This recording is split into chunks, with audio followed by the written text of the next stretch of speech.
Magandang umaga mula sa DOST Pag-asa. Narito ang latest weather update dito sa binabantayan nating bagyo na si Super Typhoon Juan ngayong linggo, November 9, 2025. Base po sa latest weather satellite image, kaninang alas 5 ng umaga ay naging ganap na super typhoon na itong si Bagyong Juan at kasalukuyan pong binabaybay itong West Philippine Sea, west-northwest patungo dito sa eastern section ng Luzon landmass, and as of 7 a.m. kanina, ang kanyang sentro ay namataan sa layong 125 kilometers east-northeast of Virac, Catanduanes na may maximum sustained winds na 185 kilometers per hour malapit sa sentro at gustiness na umaabot ng 230 kilometers per hour. Kasalukuyan po itong kumikilos west-northwest sa bilis na 25 kilometers per hour at kung mapapansin po natin, malaking bahagi na po ng ating bansa ay nakakaranas na po ng mga pagulan at malalakas na hangin na dala po nitong si Bagyong Juan. Base po sa latest track intensive forecast nitong si Super Typhoon Juan, so ngayong araw ay inaasahan po na magkakaroon po ito ng close approach dito sa may Bicol region ngayong umaga, and dahil po sa lapit nung track nitong Bagyong Juan dito sa area ng Catanduanes, dalawa pong pwedeng mangyari. Una is magkaroon po ito ng direct hit, or yung eye wall nitong si Bagyong Juan ay maaari pong tumama dito sa kalupaan ng Catanduanes, or pangalawa ay maaari pong maglandfall itong si Bagyong Juan dito sa Catanduanes ngayong umaga. Then, after dumaan dito sa area ng Catanduanes ay maaari po itong maglandfall dito sa probinsya po ng Aurora ngayong gabi or bukas ng umaga.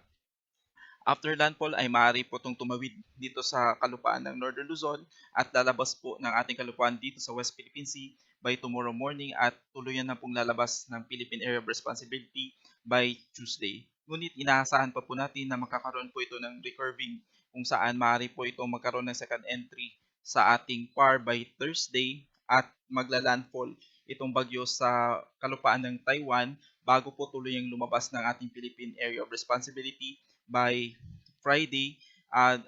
this coming Friday.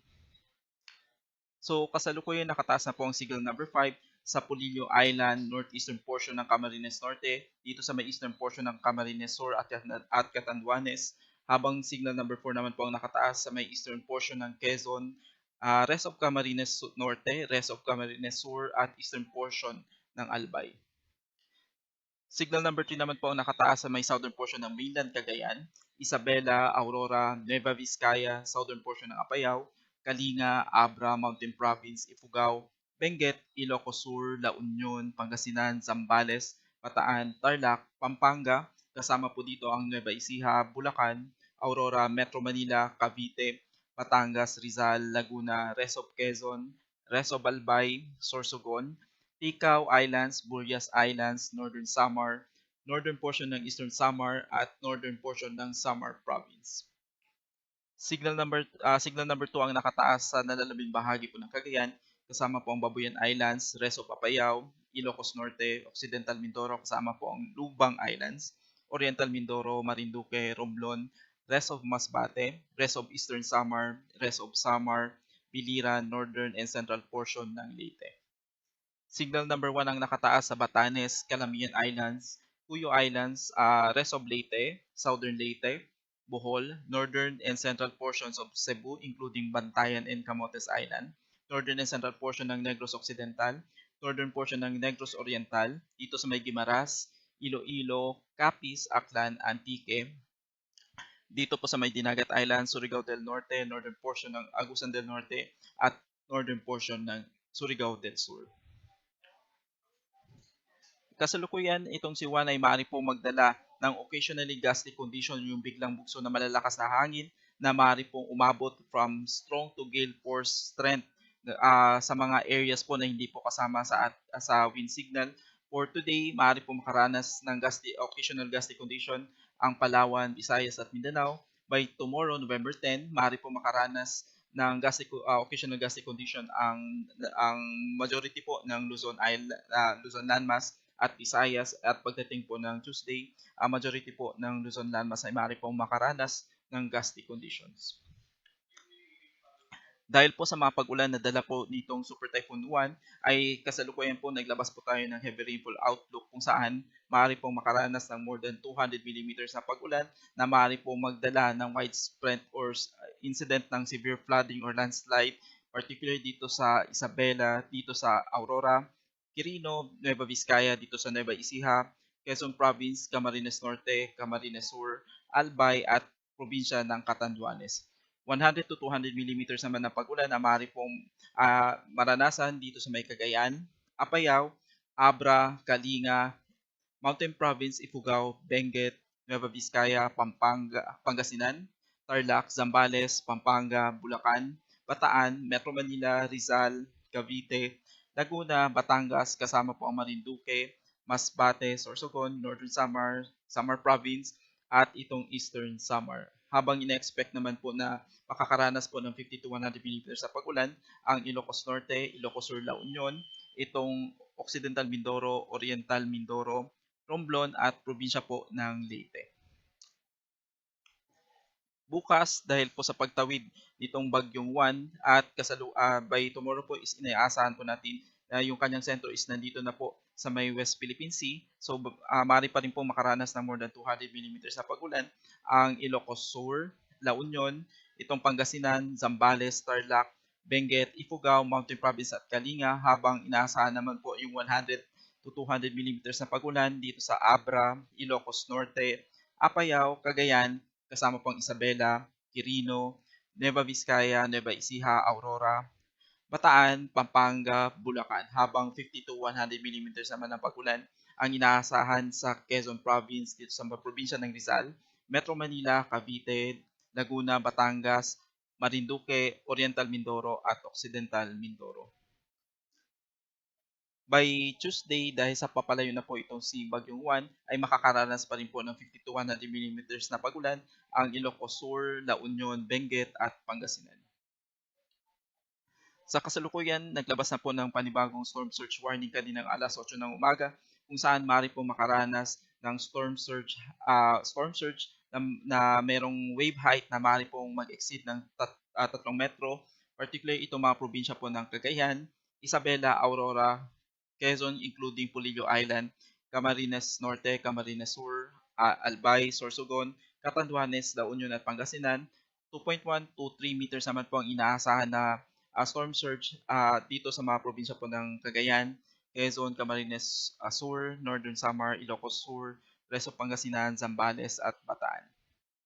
Habang 1 to 2 meters naman po na storm surge ang maaari pong maranasan dito sa rest of Cagayan including Babuyan Islands, Ilocos Norte, Bataan, Pampanga, Bulacan, Metro Manila, Cavite, Batangas, Eastern Samar, Dinagat Islands at Bukas Grande Islands. Sa kasalukuyan, mayroon po tayong nakataas na gale warning kung saan maaari pong makaranas ng wave height na pwede pong umabot from 2.8 to 14.0 meters. Itong mga probinsya ng Batanes, Cagayan including Babuyan Islands, Isabela, Aurora, Quezon including Polillo Island, Camarines Norte, Camarines Sur, Catanduanes, Albay, Sorsogon, Ilocos Norte, Ilocos Sur, La Union, Pangasinan, Zambales, Bataan, Metro Manila, Batangas, Cavite,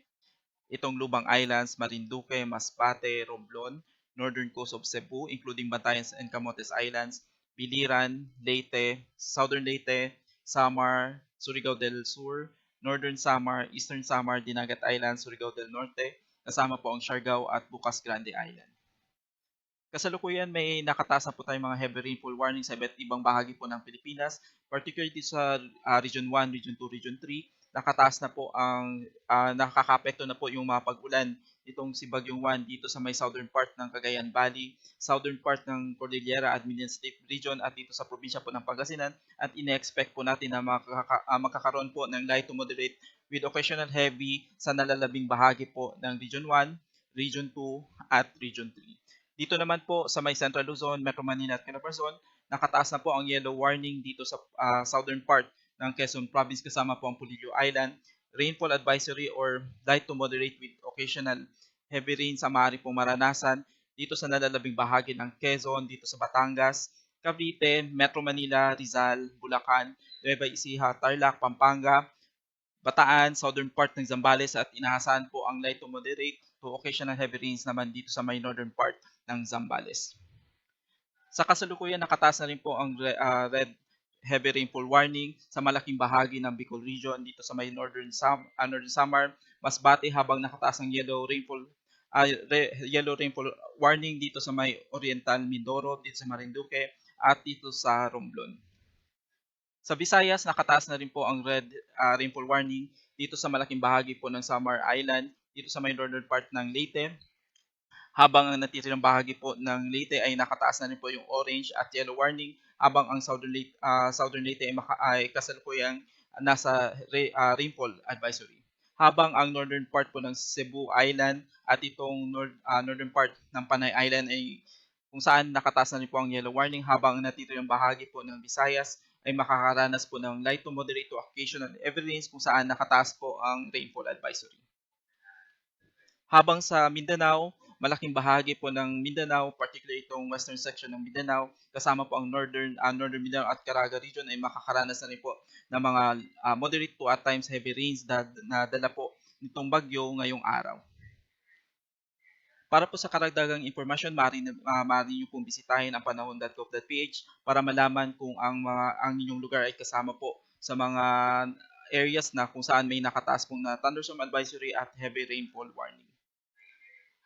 Para po malaman kung if ever ang iyong lugar ay kasama po sa mga high risk of landslide, storm surge, at flash flood, maaari nyo lang pong bisitahin ang hazardhunter.georis.gov.ph. At para po sa karagdagang impormasyon ay maaari nyo lang pong bisitahin ang official social media pages ng Pag-asa at ang official website ng Pag-asa sa pag-asa.dost.gov.ph. Mula sa DOST Pag-asa, ako po si Munir Baldomero. Maraming salamat.